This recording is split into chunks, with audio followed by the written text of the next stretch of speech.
You're listening to the Dad Whisperer podcast with Dr. Michelle Watson Canfield, the place where you, as a dad, will gain more tools for your fathering toolbox, and where moms and daughters are also invited to listen into the conversation. Now, here is your host, Dr. Michelle Watson Canfield. Hello and welcome back to the Dad Whisperer podcast. I'm your host, Dr. Michelle Watson Canfield. And if you are a father who is ready to add more tools today to your fathering toolbox, then you've come to the right place. Well, you know the template that I use every week, which is simply on your mark, get set, go. So Dad, I want you to envision yourself standing there with other dads getting ready to run your fathering race this week. And I'm on the sidelines as your coach cheering you on and saying, on your mark, get set, go. On your mark is the topic or the theme.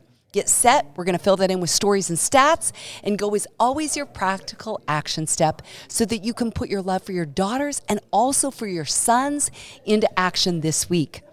Well, today I have a guest coach joining me named Kristen Faith Evans. She has a master's in Christian ministry from Wheaton College and a master's in social work from the University of Tennessee, which simply means both of us have a bit of similar training, and that is why this is going to be an awesome conversation today, because both of us are passionate about equipping you as dads with more resources to dial into the hearts of your daughters and those around you in your home and in your world. Kristen is also an award-winning author, a national speaker, as I said earlier, a licensed master social worker, and a special needs mom. Rising up from surviving to now thriving, Kristen is passionate about empowering other caregiving parents with the skills to be resilient, as well as equipping the professionals and ministry leaders who support them. She was a guest speaker 35 times in 2024 at conferences and on shows such as Moody Radio and Family Life Today. Kristen lives with her husband Todd and their 2 children in Nashville, Tennessee, and her most recent book, which she also co-wrote with her husband, is titled How to Build a Thriving Marriage as You Care for Children with Disabilities. She has 1 son and 1 daughter, which simply means her husband is also a girl dad. So she comes into this conversation very aware of what the dad-daughter dynamic is like. And I'm so looking forward to this conversation today, one I've actually never discussed on the Dad Whisperer, as we address what it's like to be in a home with children who have special needs. So welcome, Kristen Faith Evans. Hi, so glad to be here, Michelle. Thank you. We're finally doing this. We have prepared, haven't we? We've done a lot of prep work for this conversation because I want to handle this conversation, as I know you do, with kid gloves. We want to be very sensitive to a very complex topic of what it's like. You're a special needs mom yourself. And I just want to start by then segueing into the On Your Mark today. The title of our conversation is Building a Thriving Dad-Daughter Relationship in a Family Caring for Disabilities, which really now for Get Set leads itself to a conversation that you and I have already had a lot of input on. Is talking about disabilities is a very complex topic because the term, I mean, it's a very sensitive one. Some people resonate with it. Some people are offended by it. Some people say, do not call my child disabled. That doesn't work. So I'm going to punt to you, Kristen, since this is your area of expertise and you live it every day. You teach on this, you write on this. How do we address this topic of disabilities today with sensitivity? Yes, and that is a topic I have researched quite a bit and actually did a little bit of social media research when we were actually naming our website. It changed from specialneedsmomsblog.com to disability parenting, 1, to include fathers and resources there. But 2, I did the research because I see all these posts where people say the term special needs should be burned. And then you've got the parents who say, well, calling me a disability mom doesn't quite encompass my child has medical complexities. So after researching, the consensus, the majority was the community is moving to the term disability for a couple reasons. And the main one is because the term disability is what legally qualifies a person for benefits and services and accommodations, whether that be medical, in the school system, different services. So that is why we have moved to that term. Now that term encompasses a child who has a mental health disorder. Which a lot of parents don't consider their child to have disabilities, but when a child has even OCD, that is obsessive a huge compulsive disorder strain on the family. Also, a child who has medical complexities like my daughter, that is a huge strain. Or autism spectrum disorder, as we know, is steadily increasing. So that term encompasses any type of additional need, or it could be a physical impairment. So physical, mental health, all of intellectual that. disability, neurodivergence, any added need that your child has changes the dynamic of the family. For sure, and dad relationships with daughters significantly. And that's where we're going to go today, which I'm so thrilled. You also were saying that we need to bring dads into this conversation, which I love that you're highlighting that today. So in case you're a parent listening, it might even be a mom that says, I'm really offended by the term disabilities. I want you to hear what Kristen said. She's done a lot of research. That's the term. We know there's the American with Disabilities Act. This is a term that we are not saying pejoratively, but it's a term that many understand what it means. It's not meant to be offensive. It's meant to be inclusive, and we want to be sensitive to you. But if that happens to be a term you don't care for, just give us grace today, and hopefully, as my husband says, you can chew the chicken and spit out the bones, because we want to give you really quality content. And I'm so thankful, Kristen, that you're willing to enter into this conversation. So you write about current U.S. statistics about these kinds of issues in American households. Any more you can say about that? Yes, so I think a lot of people, a lot of churches don't realize how many families are caring for a child with a disability. It is actually at least 1 in 4 households has a child with either an intellectual, developmental, physical, or medical or mental health disability, which we know the mental health rates in children and teens is skyrocketing. On this side of the pandemic. Yes, it is. And because I'm in mental health, obviously the anxiety, depression, cutting, suicidality, all of those things, right, are affecting kids. Yep, big time. So 1 in 4 households. Yes. So the thing Kristen and I want you to hear, Dad, is we have compassion for you, because this puts a strain on marriage, which is why your book is about addressing marriage within these households. But dads, we know that's a strain on you. Sometimes you may say, I'm not as gifted, let's call it that, or skilled in knowing how to pace with my child's needs. Mom is better at that. And yet you are a vital part of her process. And whether or not your daughter is dealing with mental health needs, physical needs, right, emotional needs, on and on, all of your daughters, regardless of those diagnoses, need a relationship with you. She needs her dad, regardless of what's going on in her life, and you are part of the antidote. You are part of the solution to her coping, right, with whatever she's dealing with. Yes. Yep. The support. Your support is a huge thing, so that it's not all on mom's shoulders. Because you and I probably both hear from moms that say, I'm the one, because dad's working, taking the kids to these appointments and those kinds of things, or interacting a lot of times with the clinicians. And moms are exhausted. And so I want you today, I know you're going to be giving dads practical ways they can enter in. So let me just ask you then, Kristen, in what way might a daughter's disabilities impact her relationship with her dad? Yes. So in so many ways, language. For instance, my daughter, she understands a lot, but she can't say a lot. And so or maybe you have a daughter with autism spectrum disorder.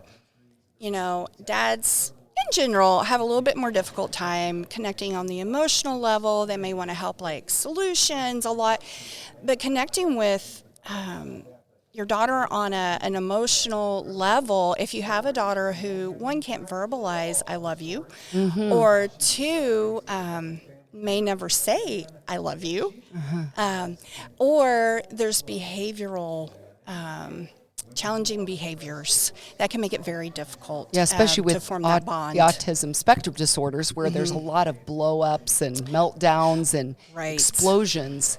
A dad may say, I've found often, Kristen, that I would say men would rather do nothing than do it wrong. This is true. So you may, as a dad, say, I am making it worse. I need to back off. But Yes. remember, doing nothing is doing it wrong. What would you say to that dad that says, okay, I'm smart enough to do the math here. I am not helping. They do way better. My daughter does way better with mom. She's a calmer presence. What would you say to that dad? I would say one of the most effective ways is to just be present. I've watched my husband just learn to live in the present moment and meet our daughter where she is. She's 15. Intellectually, she's like a 2-year-old.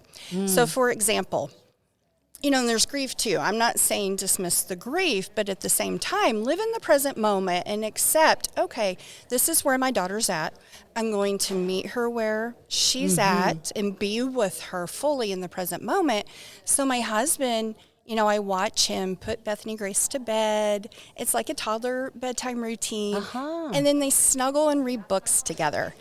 And he said one time to another dad, yes, my daughter is intellectually disabled. She'll always be a 2-year-old. But that means I get to read her books at bedtime for the rest of her life. Oh, I love that. Yeah, I get to play with her forever. Yes. And so it's the shift Wow. from this is what I'm missing out on, which validate that. Yes. I'm having such a hard time connecting.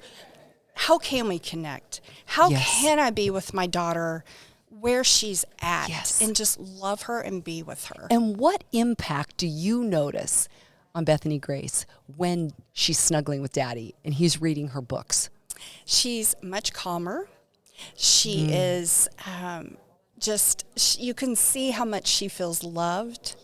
And she does have some behavioral challenges for sure. And bedtime routine can be a very difficult time. And if she knows that Todd is planning to read her a book or sing to her, she just can't wait to get through that bedtime routine and have that special time with Todd.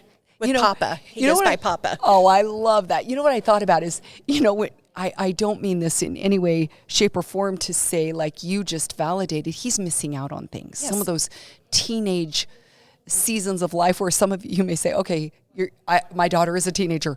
This is not an easy time, right? Because she's pushing back and breaking rules and, coming up with her own opinions and beliefs. But at the same time, you're missing out on some of those first dates or getting your license. But yet at the end of the day, it's kind of like, in a way, your daughter's keeping your husband young. Like he gets to stay connected to his playful side. Yes, he loves that. And that's a gift if you look through that lens of what is happening in me where I'm having to stretch to really connect and be present, as you said, with that daughter. So can you talk about any more struggles that a dad might have or that Todd has had when it comes to bonding? Because today that's what we're talking about is how do you bond? How do you have a thriving dad-daughter relationship even if your daughter isn't able to give you much more because of her limitations? Also, I think that plays into this too is the stress level. It can be very stressful caring for a daughter with disabilities. And when we get into a chronic state of stress, and that is our focus, we have a hard time, as you know, connecting in relationships with others. And so, there's times where, I can see Todd is stressed and he's tired, he's stressed. And so that kind of puts up a wall between connecting with Bethany Grace because he's trying to do her feeding tube or, do all this. And so trying to connect with her, it becomes even more difficult. One, because he's got all this stuff to do to care for her needs. But two, he's so stressed at the end of the day, it's hard to connect. Yeah, that's a good point. So, I'm going to veer off here a little bit, which is more back to your book, How to Build a Thriving Marriage as You Care for Children with Disabilities. To the dad listening that says, yes, I put the wall up, I'm just trying to cope. I don't have anything extra beyond my job and providing than trying to be involved in my child's care. And we're going to get to siblings here in a minute. But anything you could say to that dad about how do you stay connected to your partner, to your wife, to the other adult in the home who's exhausted and stressed, and the two of you that aren't connecting? And that's where the tension is, because you have this stress with caring for your daughter or your other children. Then you've got the stress of, we don't have any time left over for our relationship. But the irony is, the healthier our marriage, the lower our stress levels, and the healthier our relationships with our children becomes. There you go. So we, based on research and just from personal experience, we highly recommend setting aside 10 minutes a day, same time every day, to check in with one another emotionally, which can be hard for dads and some moms. And that time is only for caring for each other, validating one another's emotions, and even just sharing with one another about how stressed they are. Helps lower the stress. Yeah, there you go. Yes. Yes. And then also a solutions-focused conversation, which my husband has had to teach me that I also need solutions. He needs emotions, but I need solutions too. And through that, even just that 10 minutes a day can build such trust and intimacy and strength. And through that bond, we're able to better connect with our children. I love that it's specific, it's tangible, it is doable. Yeah, you know, the other 23 hours and 50 minutes, you're not checking in if you don't have time. But 10 minutes, anybody can do 10 minutes. It's practical, it's realistic. And they may be separated. Let's say a child's in the hospital on the phone. We check in at night, but we also try to check in, and we've built this up over the years. We also try to check in at lunchtime on the phone. Okay. So it doesn't have to be in person. Great. Even just to send a text message throughout the day and say, hey, I'm thinking of you. How are you doing? Okay, so let's stay on this marital theme. Why are parents, you know, that have children dealing with all these, you know, extensive needs at a higher risk for divorce? I want to debunk the 80% statistic really quick. Okay. Because after studying 250 professional journal article studies, that statistic is totally false. Wow. It was... That's encouraging. Yes, because we were so hopeless. We felt hopeless. If that's what everybody's saying is going to Exactly. happen, I guess I wonder when it's going to be Yes. us. So in the first chapter of the book, we say, hey, this is totally unfounded. Somebody said that statistic. It got on national TV, and now it's this whole urban legend, really. And so I just want to say that from the beginning. Your marriage is not doomed. Okay. And so... Thank you. Yes, I always... That might be the one message a dad needed to hear today. Yes. Okay, on the same note, though, researchers don't agree on a divorce rate statistic because there are so many complicated variables. You've got studies on parents who have children with autism spectrum. You've got studies on parents who have a premature baby. There's just no statistic. Yeah, you can't compare those. Now, what the one thing all researchers do agree on from all these studies, parents who caring for a child with any type of additional need or disability are at significantly increased risk for marital dissatisfaction, which I think happens more often than separation or divorce. And that's where Todd and I were at. We didn't even want to be in the same room. Wow. I was taking care of Beth. He was working. Now, also, as you probably know, parents who have a child with an additional need, at least 1 in 3 of these parents develop at least moderate clinical anxiety or depression. At least 1 in 5 are living with post-traumatic stress disorder. Okay. Now that not surprising, as you said. greatly impacts the marriage relationship as well. So there are these additional stressors every area of life. It's just a compounding stress upon stress, financial, no time. And so we are at significant risk, and we have to build additional marriage skills that have not been talked about. Which are, because you said you and Todd were there. So in addition to the 10-minute check-in that you do a couple times a day, what else? So one of the big things is a lot of couples don't have the coping skills to manage the stress, cope with the grief.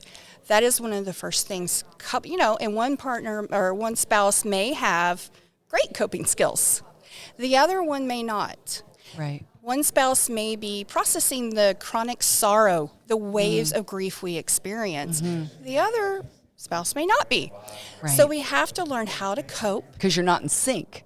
So Exactly. You're not managing the stress, which we were not. I'm speaking from experience. We were not managing the stress. Our mental health was declining. Yeah. We were melting under the pressure.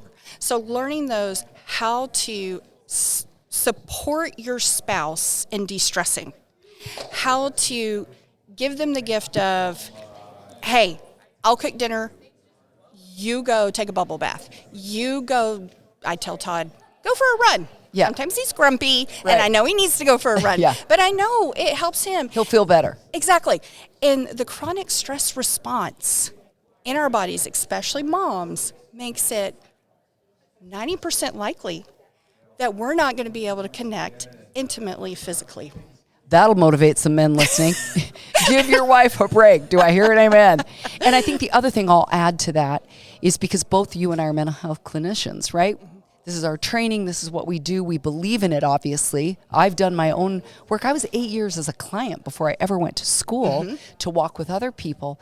So I can't recommend highly enough, and I'm sure you'd say amen, is sometimes when both you and your wife are that depleted, or even if you're divorced mom, we'll say even if she's not your current wife, and you may need to get that support outside of your marriage so that you can come back together at the point where someone else did hear you, because she may not have the capacity to hear what you're carrying, right? But you get the support somewhere else so you can come back to each other and be a better influence and support to each other. We're going to take a quick break.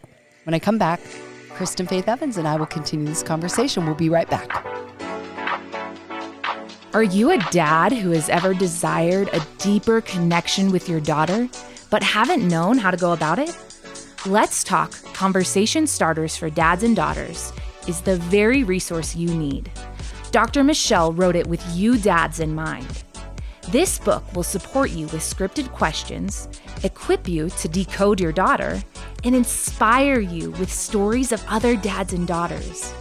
Don't wait any longer to be the hero you want to be and that your daughter needs you to be. So, to let the talking begin, head on over to drmichellewatson.com/books and order your copy today. This book will become a favorite in your fathering toolbox and will give you the answers you've been looking for. That's drmichellewatson.com/books. Now, back to the Dad Whisperer podcast.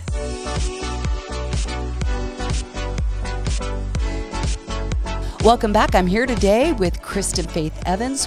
And On Your Mark today is building a thriving dad-daughter relationship in a family caring for disabilities.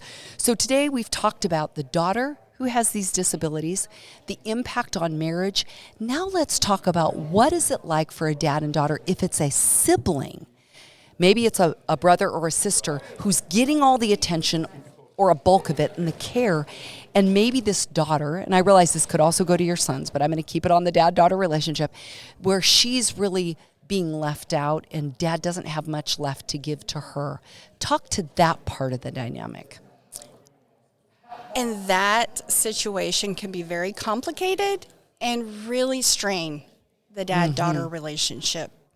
Because, for example, dad and daughter may have a date planned. Let's say they're going to go to a movie or they're going to go out to dinner together, and that's kind of a, a big example. And then his child with disabilities may go into a crisis. Let's say either a medical crisis, a mental health crisis, caregiving, the person who is supposed to caregive, can't come.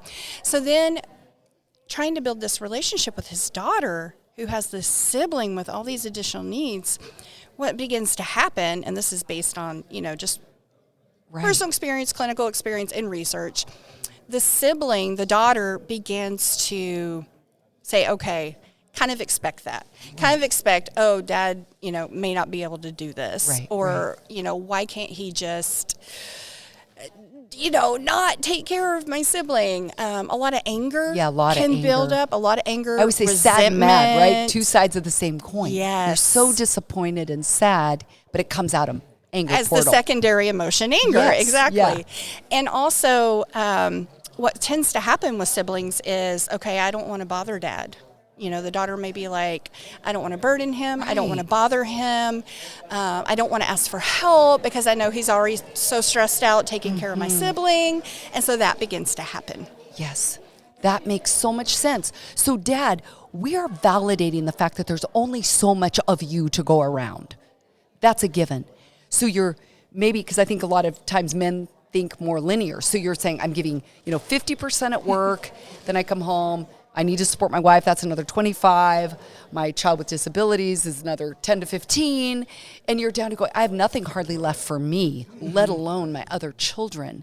And so I would say, to kind of piggyback off what you said, Kristen, you can express that to your daughter. I want you to know, put words to what you're aware of. That right there, we women do really well with words. Even if you have an introverted daughter, where you're already as a dad saying, you know what? Do you ever feel like you're getting the short end of the stick? What is that like for you? Ask feeling questions. What does that feel like in your heart? And then ask her, what are you believing as a result? Because that might feel too grown up of a question to ask. So you might have to get creative on that. But she may say that I'm not as important, that I'm not as valuable. So you get to debunk that myth. At that age, if you can invite a conversation. Another thing I would suggest is get a journal that's just for you and that daughter. Because when there's a lot of crossfire in the home, a lot of intensity, I actually know this in my family system about a situation where the child without the special needs has gone inward. Not as much of a communicator. That, again, I don't want to be part of the problem. And has just learned to be very independent and an awesome kid. But there is power in being able to keep a journal going back and forth. So it's when you have time, it's in your own handwriting. And I think in the world of technology, there's not as much that way anymore where we actually use our handwriting.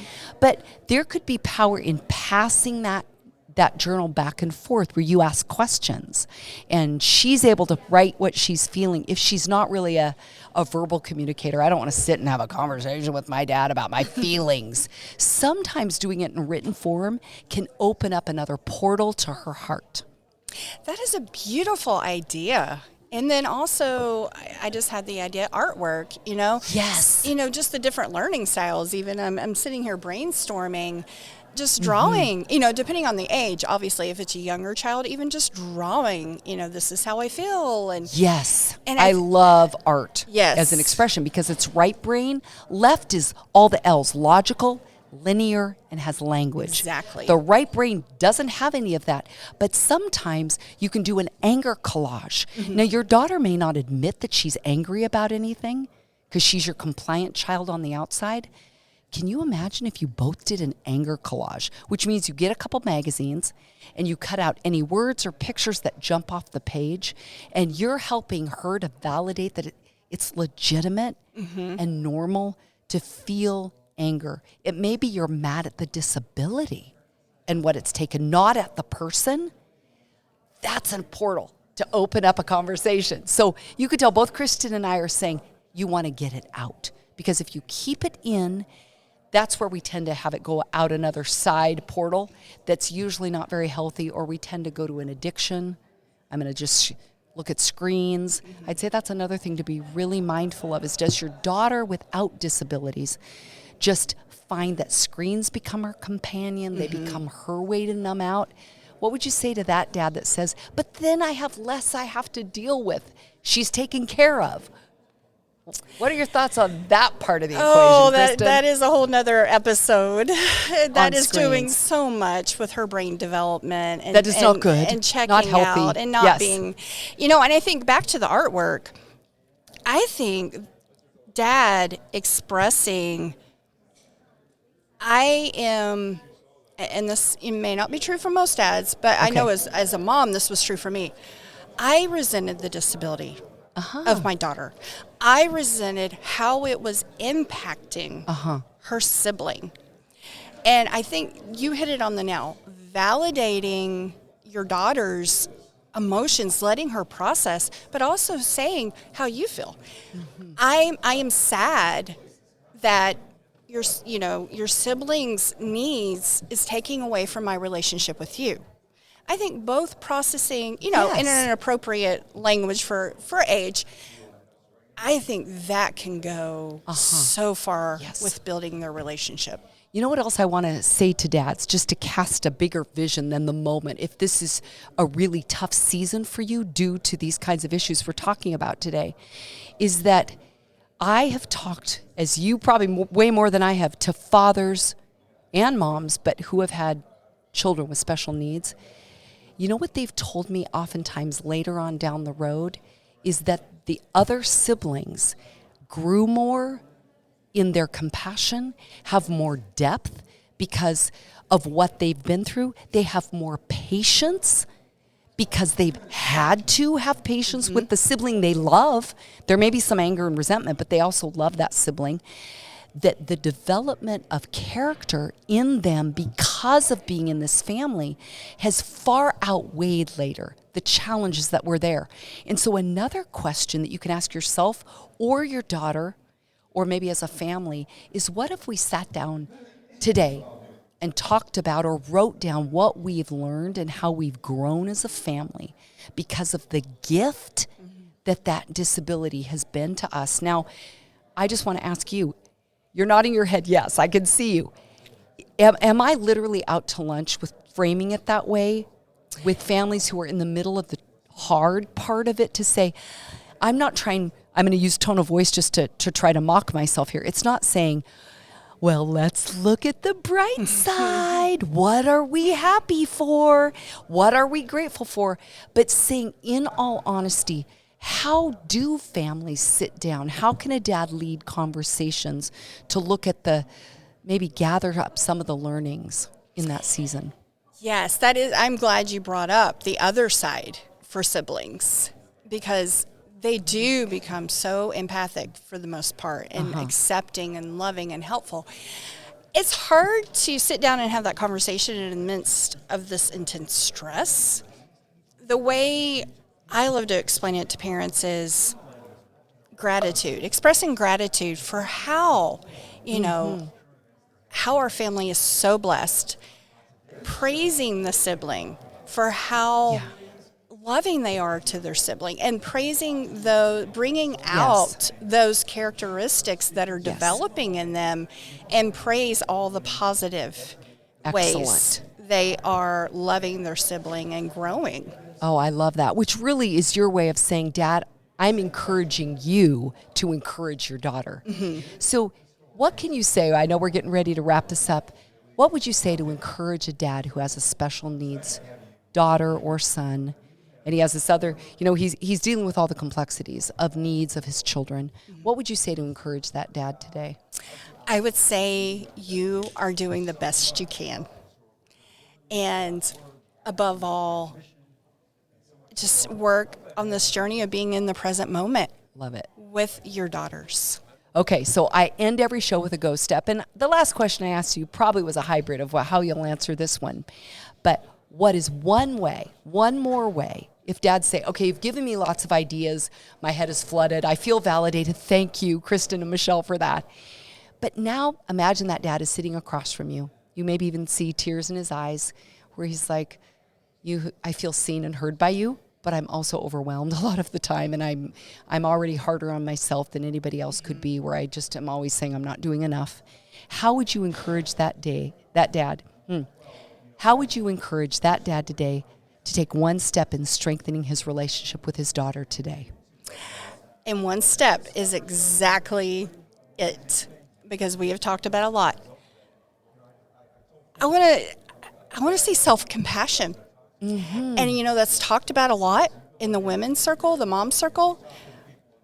I believe that dads, extending yourself self-compassion, that you're doing the best you can, that will free you to be able to be present with your daughter. Oh, I love it. So we're saying, stop judging yourself.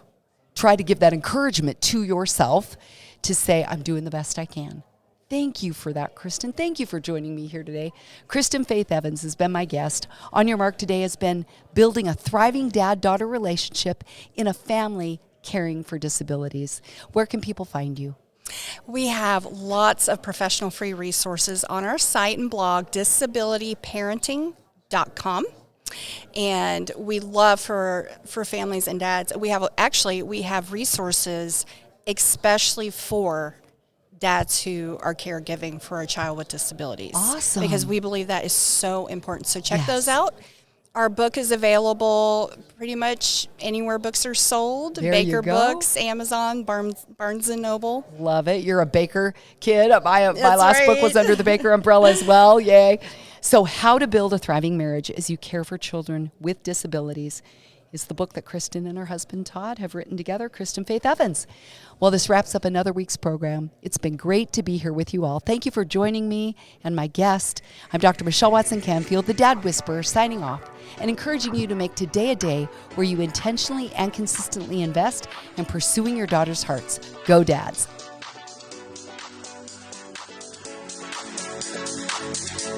Thanks for joining us for another edition of the Dad Whisperer podcast with Dr. Michelle Watson Canfield. If you're looking for more resources to support the father-daughter relationship, or if you want to connect personally with Dr. Michelle, you can find all the information you need at drmichellewatson.com. That's drmichellewatson.com. And remember, you can listen to the Dad Whisperer podcast anytime on Apple Podcasts, Spotify, Stitcher, and Google Podcasts. And while you're there, we'd love for you to subscribe and leave us a review. Thanks for joining us today, and we'll see you again on the next edition of the Dad Whisperer podcast with Dr. Michelle Watson Canfield.